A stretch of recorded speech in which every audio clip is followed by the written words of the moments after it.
ये घटना है कैलाश पर्वत की। भगवान शिव और माता पार्वती अपने दिव्य निवास में विराजमान थे। एक दिन शिव और पार्वती भोजन कर रहे थे। वो भोजन साधारण नहीं था, वो अमृत तुल्य था। दिव्य फल, दिव्य पेय, दिव्य व्यंजन। शिव और पार्वती आनंद में थे। वे भोजन करते, हंसते, बातें करते।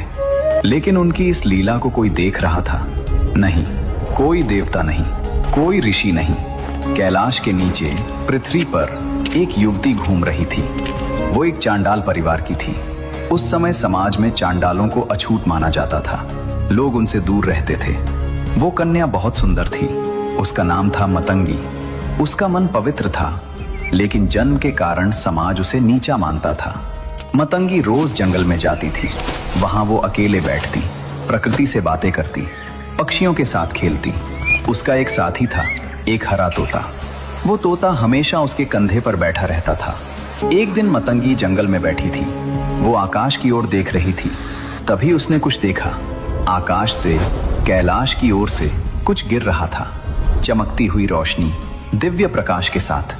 वो पास आया और मतंगी के सामने गिरा। ये भोजन था, शिव पार्वती का जूठा भोजन, जो उनके हाथों से गिर गया था। मतंगी ने देखा, वो भोजन दिव्य था। उससे प्रकाश निकल रहा था, सुगंध फैल रही थी। मतंगी ने सोचा, ये तो भगवान का प्रसाद है, लेकिन ये जूठा है। क्या मैं इसे खा सकती हूँ? फिर उसने सोचा, समाज तो मुझे पहले से ही अछूत मानता है। भगवान के लिए शुद्ध अशुद्ध क्या?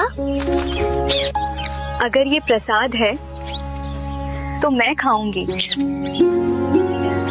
और उसने वो भोजन खा लिया। जैसे ही मतंगी ने वो भोजन खाया, उसके शरीर में अद्भुत परिवर्तन होने लगे। उसका शरीर चमकने लगा। उसकी आंखों में दिव्य तेज आ गया। उसकी वाणी में मधुरता आ गई। लेकिन सबसे बड़ा परिवर्तन उसकी वाणी में हुआ। जब वो बोलती तो उसकी आवाज में जादू होता। जो भी सुनता मंत्रमुग्ध हो जाता। उसने एक गीत गाया, पूरा जंगल थम गया। पक्षी उड़ना भूल गए, हवा रुक गई, पेड़ झूमने लगे। उसने एक मंत्र बोला, आकाश में बिजली चमक उठी। मतंगी समझ गई, उसमें अब कोई दिव्य शक्ति आ गई है। लेकिन वो नहीं जानती थी, ये तो केवल शुरुआत थी। स्वर्गलोक में देवताओं ने ये सब देखा। उन्हें चिंता हुई। इंद्र बोले, ये चांडाल कन्या इतनी शक्तिशाली हो गई है। अगर ये गलत रास्ते पर चली गई तो खतरा हो सकता है। ब्रह्मा बोले, हमें कुछ करना होगा।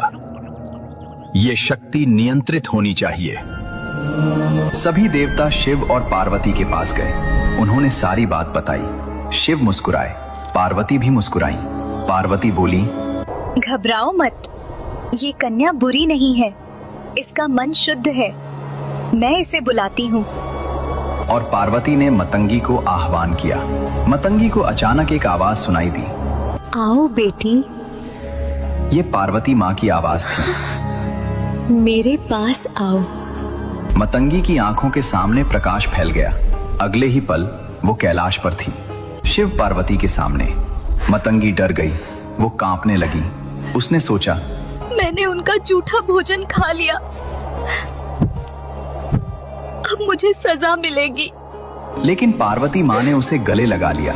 प्यार से बोली, बेटी, तुम डरो मत। तुमने कोई अपराध नहीं किया। तुमने प्रसाद ग्रहण किया है। शिव बोले, तुम्हारा मन पवित्र है। जन्म से कोई छोटा बड़ा नहीं होता, कर्म से होता है। पार्वती ने अपना हाथ मतंगी के सिर पर रखा। प्यार से बोली, आज से तुम मातंगी कहलाओगी। तुम 10 महाविद्याओं में से एक होगी। तुम्हारा अधिकार होगा वाणी पर, संगीत पर, कला पर, ज्ञान पर। तुम सरस्वती से अलग होगी का, लेकिन तुम सरस्वती से कम नहीं होगी। तुम तांत्रिक ज्ञान की अधिष्ठात्री होगी। जो लोग समाज से ठुकराए गए हैं, तुम उनकी देवी होगी। जो लोग नियमों में नहीं बंधते,